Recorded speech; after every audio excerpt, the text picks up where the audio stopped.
নমস্কাৰ। ঈদ গ'ল, বিহু গ'ল, কিন্তু ইমানেই মনবিলাক বেয়া লাগি থকা হৈছে। আপোনাৰ সকলোতে খালি এক্সিডেণ্ট।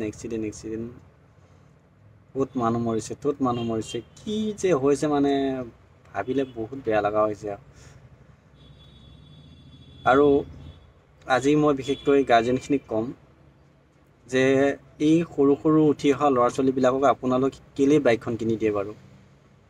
বাইক হওক স্কুটি হওক কেলেই কিনি দিয়ে আপোনালোকে ল'ৰাটো বা ছোৱালীজনীক মৰিবলৈ বাইকখন কিনি দিয়ে নে কিবা পইচা থাকিল বুলি মানে বাহাদুৰি দেখাবৰ কাৰণে বাইকখন কিনি দিয়ে? আপোনালোকে সিহঁতক অলপ জ্ঞান বুদ্ধি হ'বলৈ দিয়ক, অলপ পইচাৰ ভেলুটো বুজিবলৈ দিয়ক। তাৰ পাছত সিহঁতে যেতিয়া পাৰিব নিজেই ল'বলৈ দিয়ক। আপোনালোকৰ পইচা থাকিল বুলিয়েই ল'ৰা ছোৱালীবিলাকক স্কুটি বা বাইক কেলৈ কিনি দিয়ে? আপোনালোকে সিহঁতেতো কেনেকৈ চলাই আছে আপোনালোকে চাই থকা নাই। সেইকাৰণে কৈছোঁ আপোনালোকে বাইক আৰু মোবাইলটো বিশেষকৈ ল'ৰা ছোৱালী পঢ়ি থকা ল'ৰা ছোৱালীখিনিক নিদিয়ে ভাল। এই ল'ৰা ছোৱালীখিনিক বাইক আৰু স্কুটি এইবিলাক কিনি দিয়াৰ ফলত ইমান স্পীডত চলায় আৰু ইমান পগলাৰ দৰে সিহঁতৰ বাইক স্কুটিবিলাক চলায়, মানে দেখিলে মানে মাথা চাথা বেয়া হৈ যায়। আৰু আপোনালোকে ভাবি কেলে নাচায়?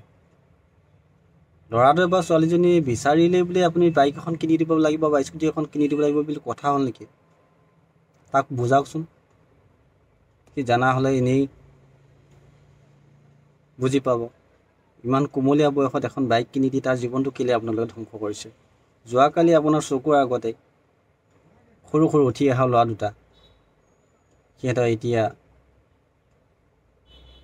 ধুনীয়াকৈ খেলা ধূলা কৰা বয়স, পঢ়া বয়স, আপোনাৰ চকুৰ আগত দুটা ল'ৰাৰ প্ৰাণ গ'ল। সিহঁতৰ যদি স্কুটিখন যদি স্পীডত নচলালেহেঁতেন সিহঁতকেইটা নমৰিলেহেঁতেন। আৰু প্ৰশাসনেও কৈ আছে হেলমেট পিন্ধক, কিন্তু কোনো মানুহে গুৰুত্ব নিদিয়ে, হেলমেটটো নিপিন্ধে। যদি কালি সেই ল'ৰা দুটাৰ মূৰত হেলমেটকেইটা থাকিলহেঁতেন সিহঁতৰ হাত ভৰি ভাঙিলহেঁতেন, কিন্তু সিহঁতৰ প্ৰাণ নগ'লহেঁতেন। হেলমেটটো আপোনালোকে যদিহে বাইক বা স্কুটি চলাই হেলমেটটো আপোনালোকে বিশেষকৈ পিন্ধিব।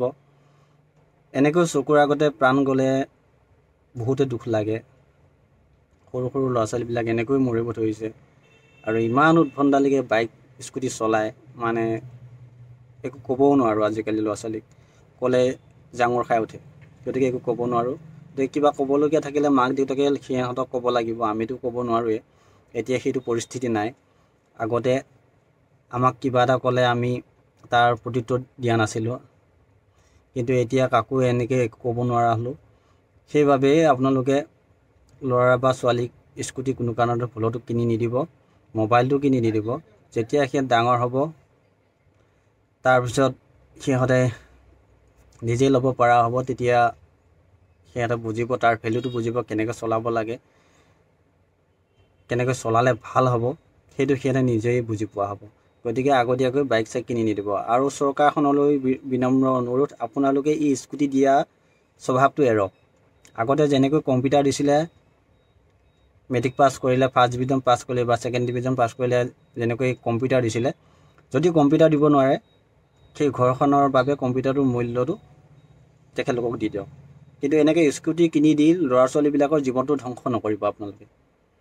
আপোনালোকৰ ল'ৰা ছোৱালী মৰা নাই যে সেইকাৰণে আপোনালোক গাত লগা নাই। এতিয়া যিখিনি মানুহৰ ল'ৰা ছোৱালী মৰিছে, সাধাৰণ দুখীয়া শ্ৰেণীৰ মানুহৰ ল'ৰা ছোৱালীখিনি মৰিছে, গতিকে আপোনালোকৰ গাত কথাটো লগা নাই। আপোনালোকৰ যদি ল'ৰা ছোৱালী তেনেকৈ মৰিলহেঁতেন আপোনালোকৰ গা জ্বলিলহেঁতেন। সেইকাৰণে চৰকাৰখনলৈও কৈছোঁ, আপোনালোকে এনেকৈ স্কুটি দিয়াটো বন্ধ কৰক। দিয়ে যদি টকা পইচা দি আৰ্থিক হিচাপে সহায় কৰক দুখীয়া শ্ৰেণীৰ মানুহখিনিক। এনেকৈ স্কুটি দি ল'ৰা ছোৱালীৰ জীৱন ধ্বংস নকৰিব, মই আপোনালোকক সকীয়াই দিছোঁ। আৰু গাৰ্জেনখিনিকো কৈছোঁ, আপোনালোকে ল'ৰা ছোৱালীক স্কুটি আৰু বাইক কিনি দিয়াটো বন্ধ কৰক। সিহঁতক পঢ়িবলৈ দিয়ক, ভাল সংস্কাৰ দিয়ক, ভাল জ্ঞান দিয়ক। এনেকৈ উদ্ভণ্ডালি কৰি বাইক চলাই, ইমান পগলাৰ দৰে বাইক চলাই নহয়, দেখিলে মানে গা মানে জ্বলি উঠে। আপোনালোকে নেদেখে, আপোনালোকে ঘৰতহে থাকে, তাক বাইকখন বা ল'ৰাটোক বা ছোৱালীজনীক এৰি দি আপোনালোকে পঠাই দিছে। সিহঁতে কেনেকৈ চলাই আছে আপোনালোকে দেখা নাই, আমি চকুৰ আগত দেখি থাকোঁ। আৰু সেই পৰিস্থিতিৰ কাৰণে আজি এনেকুৱা এক্সিডেণ্ট হ'বলগীয়া হৈছে আৰু আপোনালোকৰ ল'ৰা ছোৱালী ঢুকাইছে।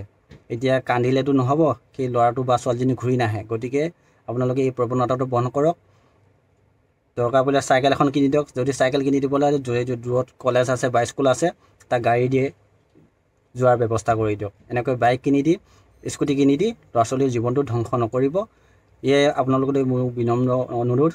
ভিডিঅ'টো যদি ভাল লাগিছে লাইক শ্বেয়াৰ কৰি দিব, যাতে সকলোৰে ভিডিঅ'টো যায় আৰু সকলোৰে শান্তিৰে থাকক। বিহুটোতো ভালকৈ নগ'লেই, আৰু যিকেইটা দিন আছে যাতে ভালে ভালে যাওক সকলোলৈ, ইয়াৰ কামনা। আজিলৈ ইমানেই।